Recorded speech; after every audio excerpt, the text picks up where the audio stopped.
नाज़रीन आदाब, प्रोग्राम दो रुख में आपका इस्तकबाल है। मैं हूं हिना जुबैर। नाज़रीन, आज हम जानेंगे आबादी के कानून के दो रुख। जी हां, जब से यूपी के वज़ीर आला योगी आदित्यनाथ ने पॉपुलेशन कंट्रोल बिल की बात की है, बस एक नई बहस छिड़ गई है।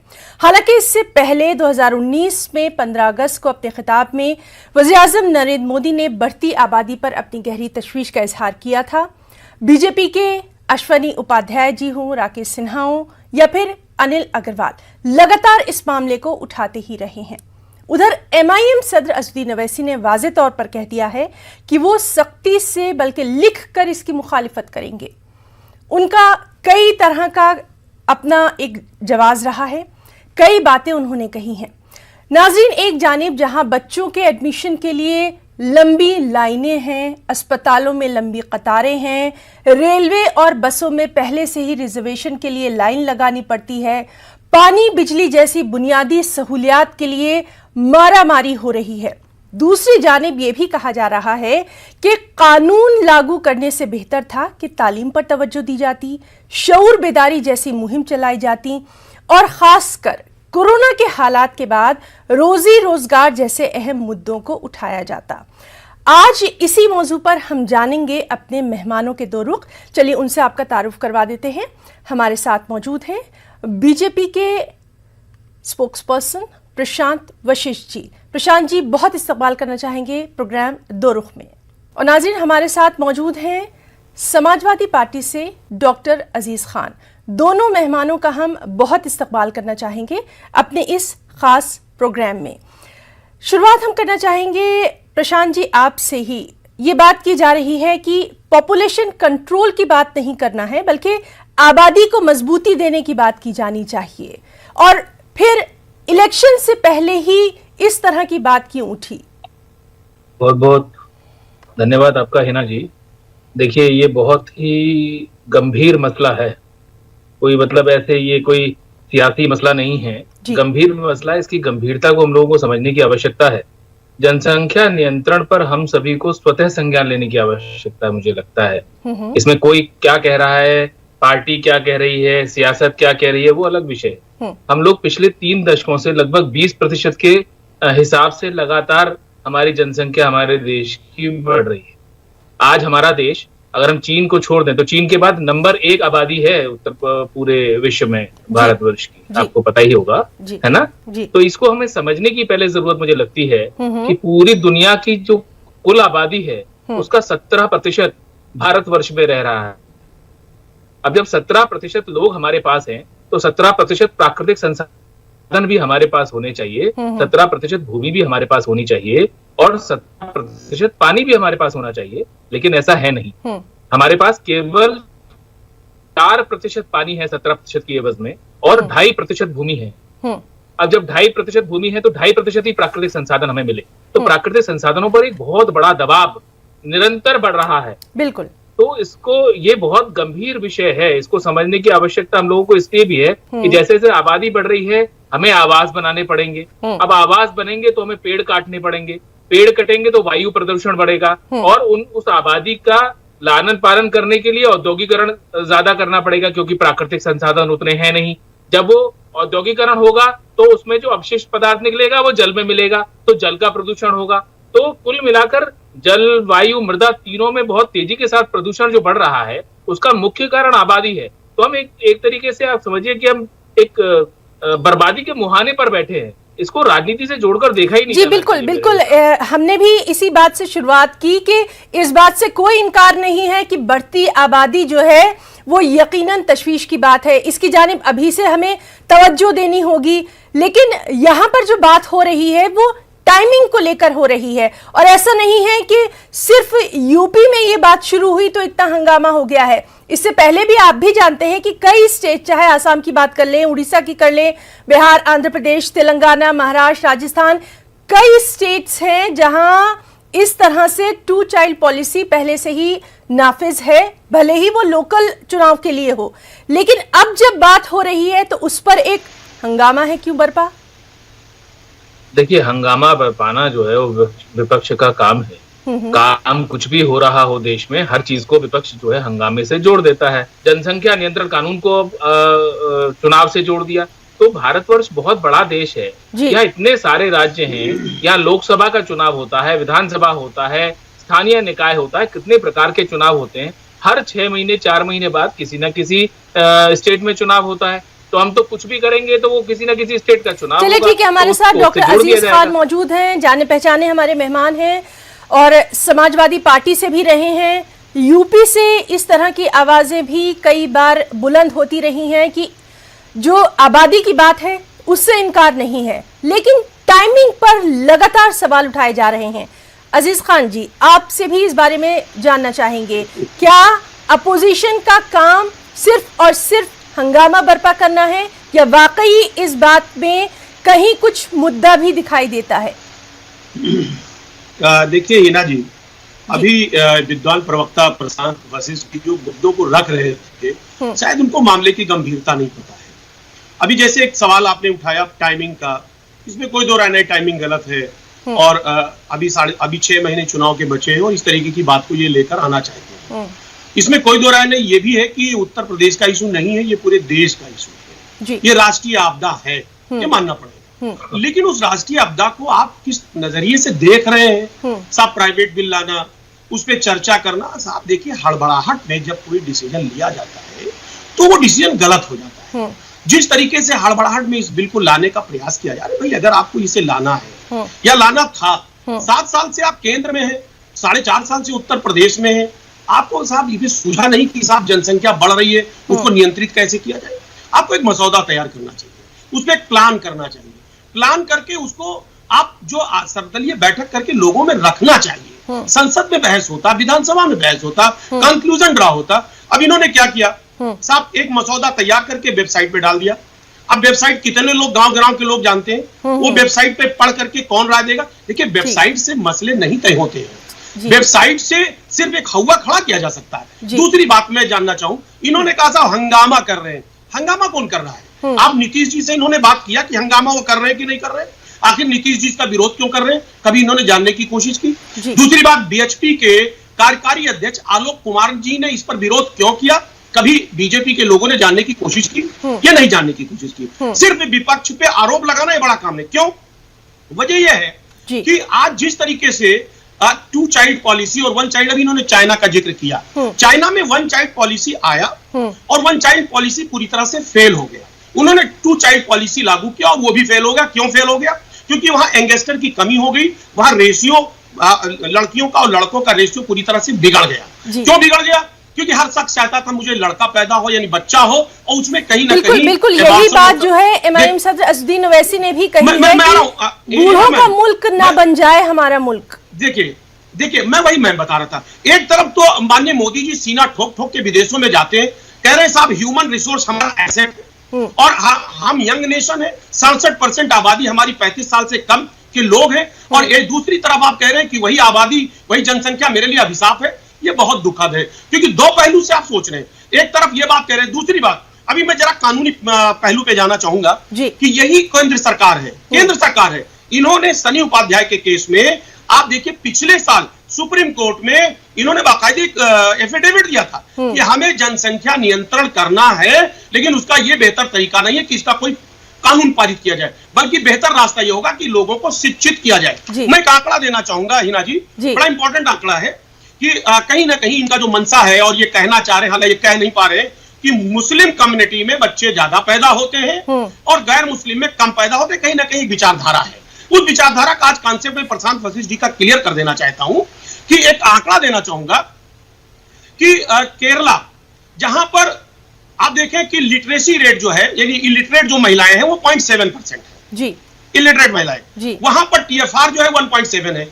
इसी तरीके से आप बिहार में ले लें, इलिटरेट जो महिलाएं हैं वो है 26.8, उसमें फर्टिलिटी रेट जो है टीएफआर है 3.2। एक बात, और जिन राज्यों में मुस्लिम कम्युनिटी के लोग 20% से ज्यादा हैं, वहां पर टीएफआर रेट कम है। जरा मैं आंकड़ा दूंगा, लक्षद्वीप में मुस्लिम आबादी 96% है, 96% है, टीएफआर है वहां पे 1.4। जम्मू एंड कश्मीर में जी अजीज खान जी, आपसे आपकी बात हम प्रशांत जी तक पहुंचाते हैं। प्रशांत जी, जिस तरह से ये लगातार बात की जा रही है, आंकड़े जो आप दे रहे हैं, आदाद शुमार जो आप दे रहे हैं, उनका जवाब हम प्रशांत जी से जानना चाहेंगे। प्रशांत जी 30 सेकंड मुझे दे दे, एक इंपॉर्टेंट बात खत्म हो जाए, एक 30 सेकंड दे दे, जो अजीज भाई हैं, 30 सेकंड दे दे, बात खत्म हो जाए, इंपॉर्टेंट बात करनी है, मुझे 30 सेकंड दे दे, बात जी अजीज जी, अभी आपकी बात भी सुनेंगे। प्रशांत जी से बात अधूरी रह जाएगी, बात अधूरी रह जाएगी। नहीं, आप बाद में बात कर लीजिएगा ना, इसमें कोई बात नहीं है, अभी मेरे को बोलने दीजिए। अजीज भाई बोल रहे थे टाइमिंग गलत है, तो इन्हें तो हर चीज की टाइमिंग गलत लगती है। अभी एक्सपेंशन हुआ था, उस पर भी चिल्ला रहे थे कई चैनलों पे कि टाइमिंग गलत है, तो टाइमिंग गलत नहीं है। मैं कह रहा हूँ कि टाइमिंग बहुत देर हो चुकी है और देर ना की जाए इस मसले, मेरा कहना ये। और कह रहे हैं यूपी का इशू नहीं है, देश का इशू है, बिल्कुल मानता हूं मैं, देश का इशू है, लेकिन जहां जहां हो सकता है वहां तुरंत शुरू होना चाहिए। तो यूपी ने सबसे पहल की है, तो इनको तारीफ करनी चाहिए, लेकिन ये कभी करेंगे नहीं। तीसरा इन्होंने विषय रखा कि मुस्लिम के लोग को टारगेट कर रहे हैं, तो ऐसा कोई, ये तो ना तो धर्म का कोई दबाव है ना सियासत का दबाव है, ये तो प्राकृतिक संसाधनों पर जो दबाव है उसको हटाने का विषय है मेरे हिसाब से। और जहां तक मुस्लिम आबादी का विषय है, एक सच को आपको जनगणना के हिसाब से भी समझने की आवश्यकता है।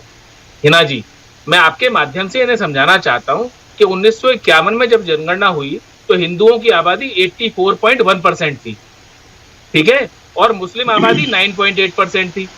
10 साल बाद 1961 में जब हुई तो 83.4% हिंदू की आबादी रह गई और 10.4% हो गई मुस्लिम आबादी।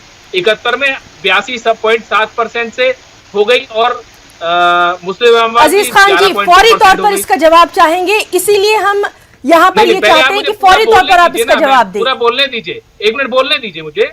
19% ये 84.1% से 2011 की जो आखिरी जनगणना हुई उसमें हिंदू आबादी 79.8% रह गई और मुस्लिम आबादी 9.8 से 14.23% हो गई। हिंदू आबादी 16.76%। प्रशांत जी, आपको नहीं लगता कि ये मामला हिंदू मुस्लिम से ज्यादा कहीं ना कहीं सामाजिक है? कहीं ना कहीं अमीर और गरीबी का फर्क यहाँ ज्यादा हावी है। बिल्कुल है, उसके लिए कारण ये भी है, इस जनसंख्या नियंत्रण कानून अगर आता है तो उससे बहुत बड़ा जो जीवन स्तर है, देखिए जो गरीब है, जो पिछड़ा है, उसके यहाँ जनसंख्या ज्यादा है, ये इसमें कोई वैसी बात नहीं है, ये समझने वाला विषय है। तो उनको ही ज्यादा परेशानी झेलनी पड़ रही है। अब उनकी जनसंख्या ज्यादा है, आय कम है, तो जीवन स्तर की गुणवत्ता भी कम हो रही है, उनको जीवन में बहुत संघर्ष करना पड़ रहा है। ये बात मुस्लिम समाज को अवेयरनेस और जो भी पिछड़े लोग हैं सबको अवेयरनेस इसमें होना चाहिए। अजीज खान जी, फिर से हिंदू मुस्लिम वाली बात आ गई है, इसी पर ज्यादा तवज्जो क्यों दी जा रही है? अब मैं पूरी बात कंप्लीट नहीं करने दी थी आपने, अब हम मुझे थोड़ा मौका दे दे, अब से थोड़ा वक्त दे। देखिए, प्रशांत जी ने 2-3 बातें कही कि साहब मुस्लिम की आबादी बढ़ी है और गैर मुस्लिम की घटी है। मैं थोड़ा इस पे इनको बताना चाहूंगा कि अगर इसका पूरा डिटेल ले ले, देखिए ये मेरे पास इसका पूरा आंकड़ा है और इस आंकड़े को मैं बताना चाहूंगा कि जो धार्मिक आधार पे फर्टिलिटी रेट अगर देखा जाए तो हिंदू भाइयों की 2.7 है, मुस्लिम की है 3.1, एक बात, और शेड्यूल्ड कास्ट की 3.1 है, शेड्यूल्ड ट्राइब की 3.6 है, यानी मुस्लिम से भी शेड्यूल्ड ट्राइब की ज्यादा है, 3.6 है। क्या कहने का मकसद हुआ? मकसद ये हुआ जहां लिटरेसी रेट कम है वहां पर फर्टिलिटी रेट बढ़ गया, एक बात। इसमें सबसे बड़ा चूक होगा, जो सबसे बड़ा नुकसान होगा वो आदिवासी, अति पिछड़ों का, दलितों का, पिछड़ों का, क्योंकि जहां पर शिक्षा नहीं है, जहां पर शिक्षा की कमी है, वहां पर बड़े स्तर पर इस तरीके की समस्या पैदा होगी, एक बात। दूसरी बात, मैं बात कर रहा था आपसे साउथ इंडिया की बात कर रहा था कि जहां पर मुस्लिम कम्युनिटी 20% से ज्यादा जहां पर आबादी है, वहां पर हम ये बताना चाह रहे हैं कि जो हमारा नेशनल इंडेक्स है फर्टिलिटी का वो 1.8, उससे भी कम आबादी है। आप देखें असम में 34% मुस्लिम है, वहां पर फर्टिलिटी रेट है 1.7, 1.8 हमारा मानक है। आप वेस्ट बंगाल में ले लें 27%, आप देखिए अजीज खान जी, चूंकि वक्त मेरे पास बहुत कम है, मैं आपसे फौरी तौर पर ये जानना चाहूंगी, एक ऐसे समाज में हम रहते हैं जहां आज भी लड़का और लड़की का फर्क वाज़ेह है, बिल्कुल हम इनकार नहीं कर सकते। ऐसे में समाज को बदलने की ज्यादा जरूरत है या फिर कानून को नाफिज करने की? इसका जवाब मैं प्रशांत जी से भी चाहूंगी, पहले आप दीजिए। जी जी जी जी जी देखिए मैम, बिल्कुल बहुत सीधी सी बात है और बड़ी खुले मंच से हम कह रहे हैं और अपनी बात भी कह रहे लोगों। देखिए, जब तक आप एजुकेशन को बढ़ावा नहीं देंगे और उसके साथ साथ लोगों को जागरूक नहीं करेंगे, आप किसी भी कानून को चाहे जिस तरीके से आप लागू कर दे, वो कभी कानून लागू नहीं होगा। लोगों को शिक्षित करिए, पढ़ाइए, लिखाइए, जागरूक करिए। ये कम्युनिटी का इशू नहीं है कि मुस्लिम पैदा करते हैं गैर मुस्लिम। मैं बता रहा हूं, जिस भी शख्स के पास शिक्षा की कमी होगी, जो लोग अशिक्षित होंगे, जागरूक नहीं होंगे, वो मैं दावा करता हूं कि वो कहीं ना कहीं वो इन चीजों के चपेट में आएगा। मैं सवाल करता हूं, प्रशांत वशिष्ठ साहब है और मैं हूं, मैं पढ़ा लिखा आदमी हूं, मेरे कितने बच्चे हैं? सब प्रशांत वशिष्ठ जी बताएं, उनके पास कितने बच्चे हैं? सवाल जो शिक्षित वर्ग है वो आगे और पीछे सोच करके काम करता है जी, यानी कहीं ना कहीं शऊर बेदारी की अभी भी जरूरत है। प्रशांत जी, जिस तरह से ये बात हो रही है, एक जानिब हम देख रहे हैं कि जो मेट्रो सिटीज हैं, जो ऐसे शहर हैं जहां पर छोटे छोटे फ्लैट्स हैं, ज्यादातर जो खवातीन हैं वो वर्किंग हैं, वो खुद भी अपना जो उनका जिंदगी का एक स्टैंडर्ड ऑफ लिविंग है उसको बरकरार रखने के लिए एक खास तरह की लाइफ चाहती हैं। आज हम ये देख रहे हैं कि ज्यादातर जो फैमिलीज हैं वो पहले से ही 1 या 2 बच्चे ही पसंद करती हैं। ऐसे में इस तरह के जब कानून लाए जाते हैं, जबरदस्ती सहूलियात लेने की बात की जाती है, सवाल उठना तो लाजमी है। देखिए, जहां तक जागरूकता का प्रश्न है, पूरी दीवारें रंगी हुई थी, हम बचपन से देखते आए हैं। हमारे दो सब जगह लिखा होता था और ये जागरूकता बहुत लंबे समय से फैलाई जा रही है। 1952 में परिवार नियोजन को अपनाने वाला भारतवर्ष पहला देश था, आपको मैं बता दूं, है ना। और 31 जनवरी 1973 में इंदिरा जी ने ही ये अमेंडमेंट बिल लाई थी, इंदिरा जी, कि स्टेट को और सेंट्रल गवर्नमेंट को पावर हो कि जनसंख्या पर एक कानून लाया जाए। लेकिन हिम्मत नहीं जुटा पाई क्योंकि हर जगह सरकारें जो है ये कमजोर रही कांग्रेस की और चीजों को मुस्लिम तुष्टीकरण से जोड़ती रही। ये किसी का विषय नहीं है। देखिए, जो आंकड़े हैं वो स्पष्ट संकेत दे रहे हैं कि हिंदुओं की आबादी 84.1% से 79 मतलब 5-6% घट गई है और मुस्लिम की आबादी 6-7% बढ़ गई है।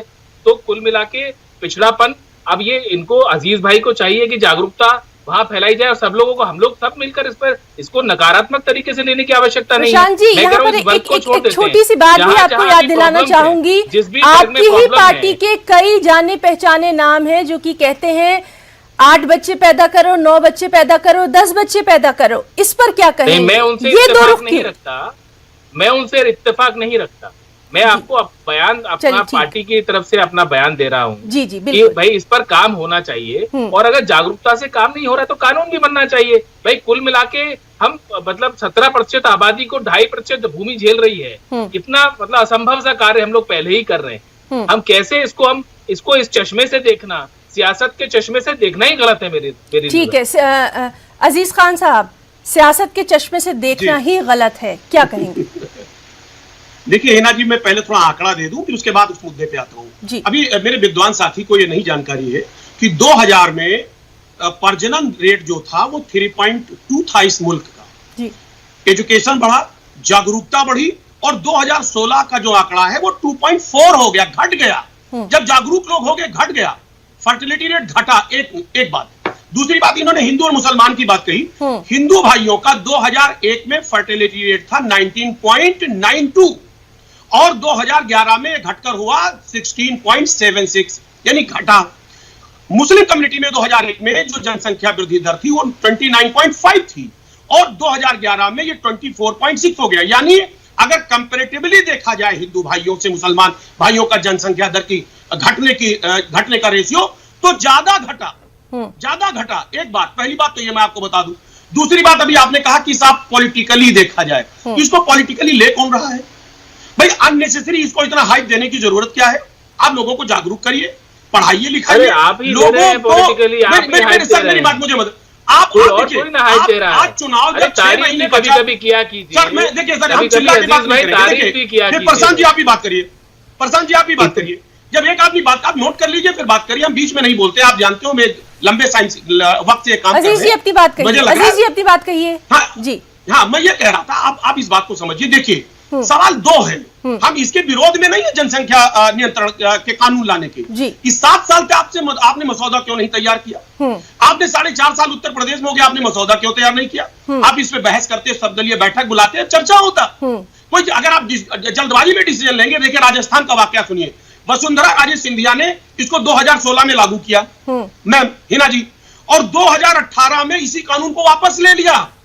और उन्होंने वापस ये लिया कि एक खुद उन्होंने कानून पारित करके कि इसमें जो उन्होंने 3 मुद्दे डाले हैं कि नौकरी नहीं देंगे, 4 लोगों से ज्यादा उसमें नाम नहीं लिखा जाएगा राशन कार्ड में, उन्होंने नौकरी के मुद्दे को वापस ले लिया। उन्होंने कहा ये इससे ये कहीं ना कहीं कानून पे असर पड़ता है, शायद जानकारी नहीं है।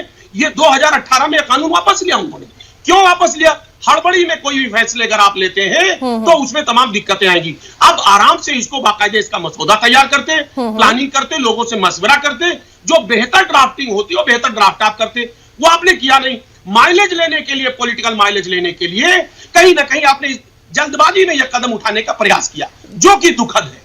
प्रशांत जी, जल्दबाजी में उठाया गया कदम है, ऐलान हुआ, सिफारिश ही, ड्राफ्ट हुआ और फिर कानून की बात आ गई। लगातार यही बात हो रही है। एक और बात आपसे जानना चाहेंगे, इस बात की क्या गारंटी है जो कहा जा रहा है कि जिनके 2 बच्चे होंगे उनको नौकरियों में सहूलतें दी जाएंगी, दूसरी सहूलतें दी जाएंगी, इस बात की गारंटी कौन देगा? गारंटी तो ऐसा है हिना जी, गारंटी तो कानून है ना खुद में।